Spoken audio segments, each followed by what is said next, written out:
Okay, today we're going to connect an mc4 connector. Before we connect, I would like to explain the major parts of the mc4 plug. The mc4 plug has the positive and the negative side. We'll refer to this as the male and the female. They interconnect to each other and they produce a watertight seal and also a connection which could take about 30 amps or so. It's commonly used in solar panels. Behind each solar panel we'll find a negative and positive side. But we'll also have to make our own connector to connect the solar panels to our inverter or combiner box.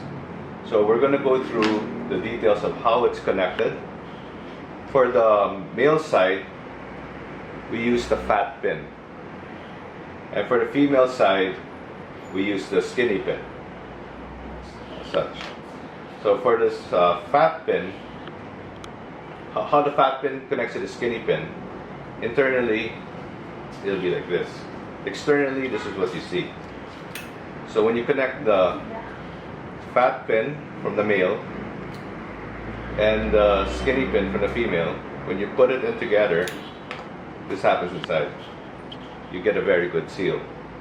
Now, the picture I showed earlier about the mc4 melting down, we opened the connectors, or what's left of it, and we found that the skinny pin was used in a male connector, and also another skinny pin was used in the female connector.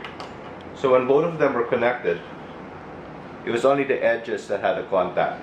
And when you run about 200, 300 volts DC in such a small area, eventually it's going to heat up, create an arc, and burst into flames.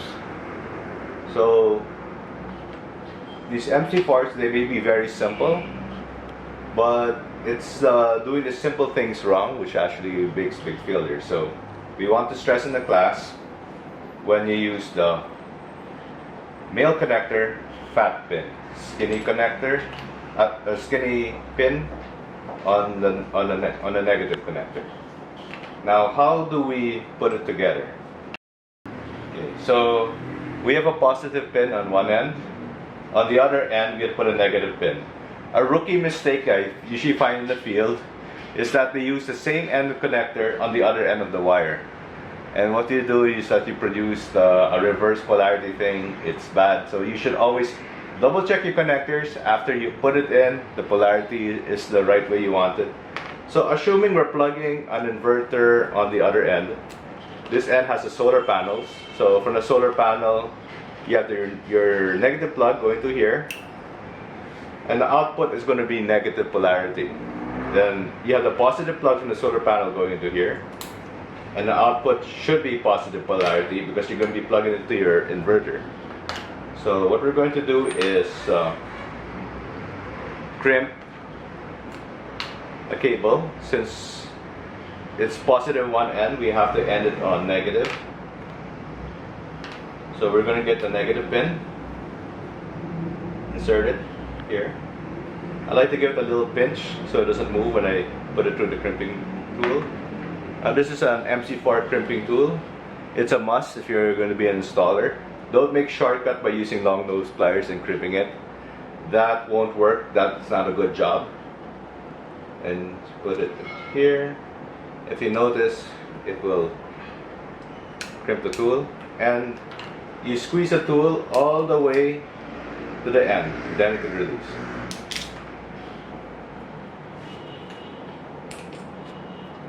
So there we have a quality crimp. You know that's not going to move. You have a good contact area. And you could either do the method I showed earlier, or you just have this thing loose. Put it in all the way till you hear a click. There, you could feel and hear a click. Then once you insert it in, you check the depth. It's more or less the proper depth for a female connector. And you firmly tug it. If it doesn't give, that means that you locked in the collar. That's good. And you tighten the barrel. Sometimes you could use a tool to tighten it down. But if you have strong fingers, then you can just do away with the tool. So until it's flush and there's no gap, so you're sure there's a watertight seal. And we'll do the same for the other connector. So wire stripping tool will be ideal because this is a very tough wire. We use PV cable. PV1F is our standard. Typically we use 4mm cable.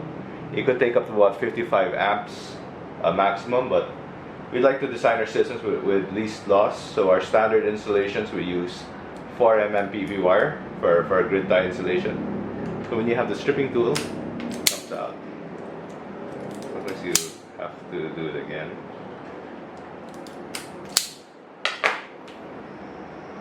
It's about 6 to 8 millimeters is your length. Put it in. You want to have enough length that when you crimp, it gets all the wires. And I like to have like a millimeter or two or so inside this connector, just for good measure. Then we run it again on the crimping tool.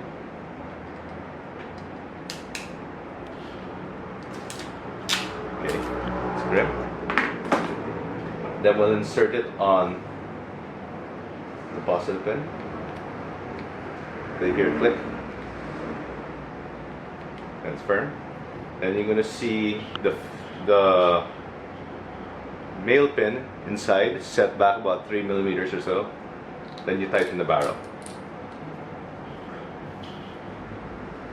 So this is a proper way. Fat pin on the male plug, skinny pin on the female plug.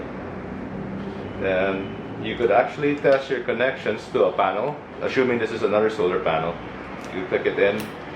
If you're clicking well, then you pinch the locking tabs on the side to release. And here, that's it. Okay, so that's how we crimp an MC4, and we just made a series in cable to extend things. So we're going to do this in the class.